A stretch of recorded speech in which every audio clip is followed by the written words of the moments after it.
Austin Tice turned 41 and marked 10 years in detainment in August 2022. Tice is an American award-winning journalist, an Eagle Scout, a Georgetown Law School student, and a veteran Marine Corps captain who served in Iraq and Afghanistan. He grew up dreaming of being an international correspondent and was published in school newspapers in every school that he attended. He would understand things and, ask questions, and he pretty early on started expressing an interest in being a writer, being a journalist. We've got what we think is his earliest published work in Nature Friend magazine. Dear Nature Friend, I enjoy reading Nature Friend magazine, and I am glad to have a story to share with you. I live in Houston, where the summers are very hot. One day in late August, when we were driving, we saw a very strange sight. It was a bird sitting on its nest, which was on the top of a stop sign pole, with no shade at all. We could not understand why I had chosen such an unprotected place. One day, when we drove by, we noticed the bird was gone. My mother asked me to climb the pole to see if there were babies in the nest. We were disappointed to find the shallow nest empty, and we never saw the bird again. Your friend, Austin Tice, age 10, Houston, Texas. He entered Syria through Turkey as a freelancer in May 2012 to cover the Syrian uprising, risking his life to tell people the stories and daily struggles against violence and atrocity. He described in his own words how people there are dealing with life and death every day. And it was as alive as he'd ever felt, and among people who were as alive as he'd ever experienced. But it was deeply, deeply satisfying and important to him, and he felt that and expressed that. Tice was probably the only foreign journalist in the southern parts of the country surrounding Damascus. He traveled across the country to report from different locations, including Idlib, Yabrud, Al-Tel, and Daraya, where he celebrated his 31st birthday on August 11. You're just talking street fighting, Molotov cocktails, any weapon you can basically imagine in an urban street fighting environment.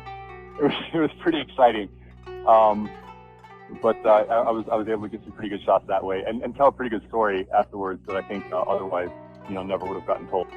I've seen quite a number of funerals and dead family members, and people tend to be very open about those things. I think in a lot of ways maybe it's a form of therapy for them, that maybe their grief is going to lead towards a greater solution here. What really stood out about Austin was, A, he was in the country. Most of the reporting we were getting from Syria at the time was by people who were outside, and their sources of information were something they'd seen on Twitter or that had been posted somewhere, or we were getting it from some opposition Syrian group in Turkey. And so he had the advantage of being there, and plus he had a military background, a fairly extensive one as an infantry officer, so he actually understood what he was seeing.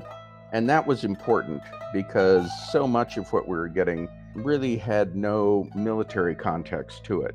And that's what I really liked about what he did, is that he could explain how the Syrians were conducting an operation.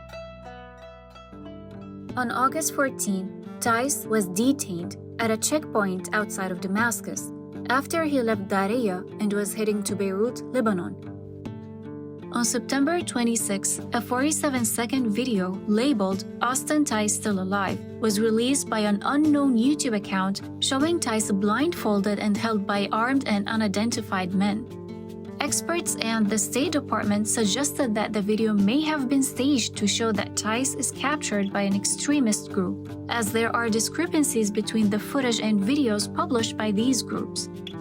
Since then, Tice has been detained with silence and secrecy. No group has claimed responsibility for his capture, and the Assad regime never acknowledged detaining him and refused to give information on his whereabouts. Austin had the makings of an excellent journalist. I think he had a certain humanity about what interested him. He certainly had the kind of courage, I'd say, that let him go to places that other people weren't willing to go. And he was able to establish a relationship with people. In fact, a few days after he disappeared, I got an email from somebody in Texas, a Syrian who had grown up in the region where Austin disappeared. And he had gotten messages from people who had been with the insurgents with Austin, who were also a little perplexed about what had happened to him. And I thought, that's a really interesting situation that I'm hearing from somebody who's in the United States, who's talking to his friends back south of Damascus, and they are looking for a journalist, and they remembered enough about him, or they were familiar enough with him, or felt friendly enough with him that they had a friend in the United States track down his editor to see if I knew what had become of him. I think Austin had a way of making friends and attracting people, and of course he was a good writer, a very smart guy, a very observant person, and I'm hoping one day to meet him. In 2018, Robert C. O'Brien, Special Presidential Envoy for Hostage Affairs, stated that the U.S. government believes Tice is alive. The Biden administration also contends that Tice is alive. The U.S. government has been working on bringing Tice home and to negotiate his release, but all efforts have failed so far.